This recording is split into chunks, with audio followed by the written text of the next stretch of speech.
अभी मनुस्मृति क्या है? जब हम एक हाथ में संविधान लेते हैं और दूसरे हाथ में अगर मनुस्मृति लेते हैं और एक साथ एक इधर का कलम पढ़ते हैं और इधर का आर्टिकल पढ़ते हैं तो पता चलता है कि मनुस्मृति क्या है, संविधान क्या है। ये मनुस्मृति का जो मुद्दा है ना, बहुत अहम बात इसमें यह है कि वो दुनिया वालों को बाबा साहब बताना चाहते थे कि क्या है मनुस्मृति। बाद में अखिलेश में एक बार प्रतिक्रिया भी दी थी कि हालांकि मैं शूद्र है, तो बार बार बताने की कोशिश कर रहे हैं आपको कि आप शूद्र हो, आप चमार हो, आप अति शूद्र हो, कल्याण कैसे होगा। अगर वो ऐसा काम करती है, मंदिर का झाड़ू लगाने से उनको राष्ट्रपति बनाया या भारतीय संविधान की वजह से राष्ट्रपति बनाया, वो तो केवल एक आदिवासी का जो विद्रोह है उस विद्रोह को काउंटर करने के लिए, उस विद्रोह को कंट्रोल करने के लिए उसको आदिवासी का राष्ट्रपति बनाया। व्यवस्था उनकी है, सरकार उनकी है, मीडिया उनका है, सब कुछ उनके पास है ना। अकेला बाम से लड़ रहा है फिर भी उनके खिलाफ। सभी साथियों को जय भीम, जोहार, नमस्कार। आज हमारे साथ हैं DR होल सर, जो कि बामसेब के पूर्णकालिक प्रचारक भी हैं और बामसेब के बड़े पद पे हैं। सर, बहुजन 85 चैनल में आपका स्वागत है। Thank you.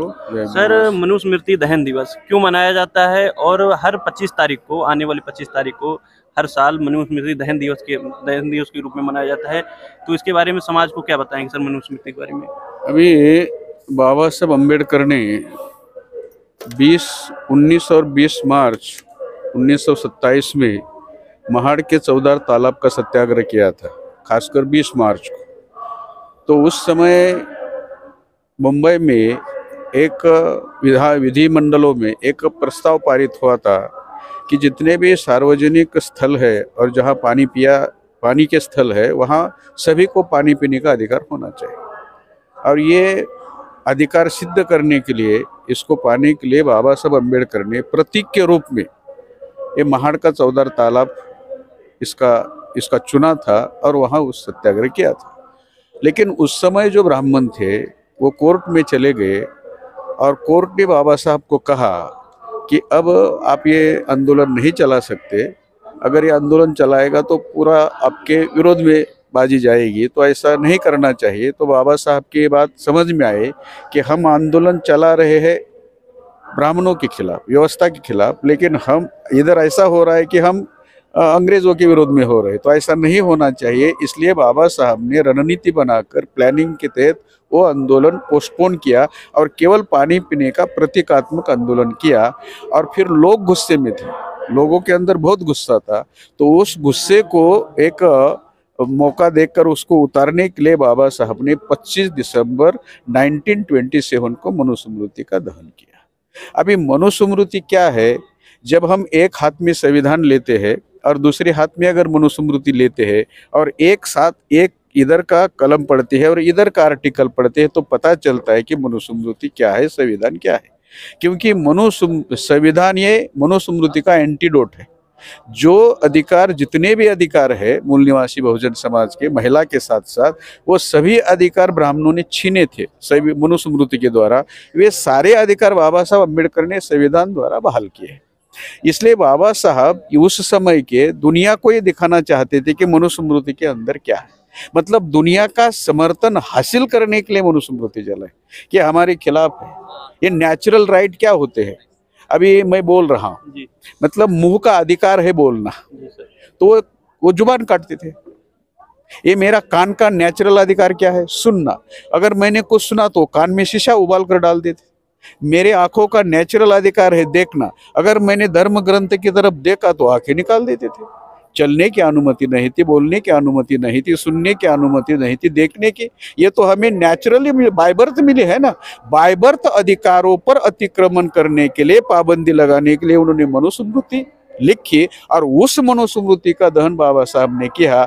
उस समय केवल दहन किया और भारतीय संविधान में पूरी मनुस्मृति खत्म कर दी। सर, बामसेब एक विषय भी बनाता है कि वर्तमान की मनुस्मृति EVM, इसको कैसे आप लोग देखते हैं सर? अब मतलब वर्तमान की मनुस्मृति EVM इसलिए है क्योंकि मनुस्मृति ने केवल ब्राह्मणों का अधिकार दिए थे, आज EVM केवल ब्राह्मणों को अधिकार दे रहा है। ये कहने का मतलब है जी कि मनुस्मृति ने किसको अधिकार दिए? ब्राह्मण, क्षत्रिय, वैश्य, उसमें भी ब्राह्मणों को, और शूद्रों को 3 वर्णों की सेवा करने का अधिकार दिया। EVM किसको सत्ता पर ला रही है? केवल ब्राह्मणों को, कभी कांग्रेस तो कभी बीजेपी। सर, OBC प्रधानमंत्री है सर, देश में देखने को मिला कि नरेंद्र मोदी जी OBC कम्युनिटी दिखावे के लिए क्या है उसको? अगर वो प्रधानमंत्री है, OBC का है, तो OBC के लिए कुछ करना चाहिए ना उसने। और सबसे पहली बात, आज OBC संकट में है क्योंकि OBC की जातिगत गिनती नहीं हो रही। तो पहले उसने अगर जातिगत गिनती करता और OBC के हिस्से का हिस्सा ओबीसी को देता संख्या के अनुसार में, तो हमें हमें कोई इतराज नहीं, हमें क्या इतराज। लेकिन वो ऐसा नहीं कर रहा है, और उससे ऐसा नहीं करवा रहे ब्राह्मण, केवल ओबीसी का वोट बटोरने का काम किया जा रहा है लोकतंत्र में, ओबीसी के नाम पर। वो ओबीसी का होकर भी कुछ काम नहीं कर रहा। जैसे अभी जसोदा बहन है, अभी वो विधवा कहे या फिर बांझ कहे, किसको क्या कहे, उसको विधवा कहे या बांझ कहे, मतलब बांझ कहना भी ठीक नहीं, विधवा कहना तो पति है, मतलब क्या करे, ऐसी अवस्था है प्रधानमंत्री की।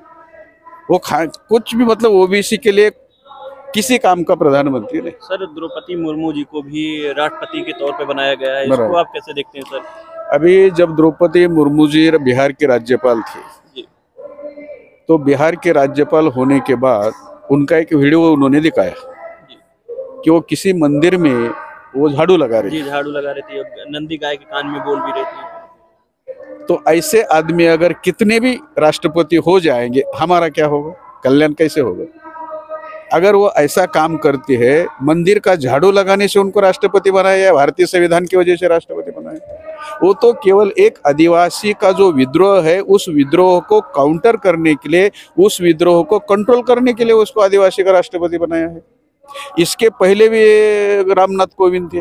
रामनाथ कोविंद को अपने खुद की पत्नी को और उनको राष्ट्रपति होने के बावजूद भी जगन्नाथपुरी के मंदिर से बाहर निकाला था।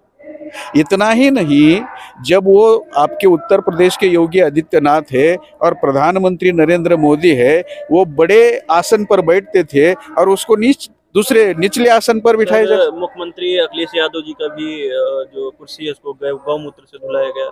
हाँ, वो तो उन्होंने क्या सोचा, हम लोग ऐसा सोचते कि वो भूल गए, वो भूले नहीं है। जब भी योगी आदित्यनाथ सीएम बने, तो उसने उसके एक भविष्य पंडित ने उनको बताया कि अब आपका नाम योगी आदित्यनाथ नहीं होना चाहिए, आदित्यनाथ योगी होना चाहिए। तो उन्होंने उसका पार्टी बदल दिया। फिर उसको कहा कि इस पर चमार की लड़की बैठी है, इस पर शूद्र का लड़का बैठा है, तो उसको गोमूत्र से धो डालना चाहिए, इसलिए उन्होंने धो डाला। अब इनको गुस्सा आना चाहिए, इसको गुस्सा नहीं आता, हम क्या करें? हम बता क्यों रहे कि गुस्सा आना चाहिए ना व्यवस्था के विरोध में।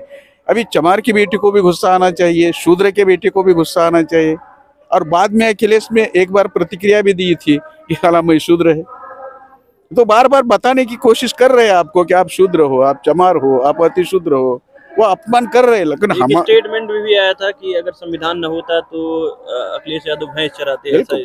बिल्कुल सही है, संविधान नहीं होता तो ऐसा ही होता, क्योंकि यहाँ जो कर्पूरी ठाकुर थे उनके बारे में ऐसा ही कहा था, कर्पूरी और ले सूर्य क्या था, एक ले भैंस की, ऐसा कुछ बहन बेटियों को नहीं, वो भैंस की वो हजामत करते हैं ना, भैंस की, ऐसा कुछ कहा था। वो नाई थे ना, ऐसा उनका ही नारा है वो, कर्पूरी ले छुरी और कर, ऐसा कुछ था वो नारा, विद्या याद नहीं।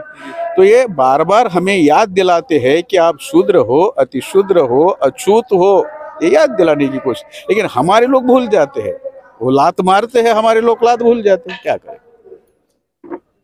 ये मनुस्मृति का जो मुद्दा है ना, बहुत अहम बात इसमें ये है कि वो दुनिया वालों को बाबा साहब बताना चाहते थे कि क्या है मनुस्मृति, फिर पता चला दुनिया वालों की ये कितनी खतरनाक है। लेकिन मनुस्मृति वर्तमान में जो मिल रही है उसमें संशोधन काफी किया गया है, और लोग कह रहे हैं मनुस्मृति में कुछ ऐसा। अरे संविधान होने के बाद मनुस्मृति की आवश्यकता है क्या? सबसे ज्यादा संशोधन तो संविधान में हुआ है मनुस्मृति। मैंने इसलिए कहा कि एक हाथ में मनुस्मृति ले लो, एक हाथ में संविधान ले लो, आपको संशोधन ही संशोधन नजर आएगा। उसका हर एक मुद्दा यहाँ काट दिया है, तो अभी और संशोधन करने की क्या आवश्यकता है? अगर संविधान है तो क्या संविधान कालबाह्य हो गया है, आउटडेटेड हो गया? नहीं ना। अगर संविधान 100% लागू होगा तो बाद में देखेंगे ना, उसकी समीक्षा करेंगे ना। सर, वो लोग संविधान जलाने की भी तो काम कर रहे हैं ना, और तो आए दिन बयानबाजी, उनके ऊपर कार्रवाई भी नहीं होती। सर, व्यवस्था उनकी है, सरकार उनकी है, मीडिया उनका है, सब कुछ उनके पास है ना। अकेला आमसेप लड़ रहा है फिर भी उनके खिलाफ। और हम अभी केंद्र की जो सरकार है, 303 MP है, उसमें 76 MP SC/ST के हैं जो पूना पैक से चुनकर गए। अभी 303 में से 76 माइनस करो, आज बीजेपी की सरकार गिर सकती है आज। इसका मतलब है बीजेपी की सरकार आज किसके बदौलत चल रही है? SC/ST जो कौन चला रहा है? ये हमारे मतलब यही लोग हमारे खिलाफ कानून बनाने के लिए उनको मदद कर रहे हैं। तो दुश्मन कौन है? तो इनके खिलाफ यहाँ बोला जा रहा है, यही बातें बताई जा रही है 5 दिन। जी जी, बहुत बहुत धन्यवाद सर।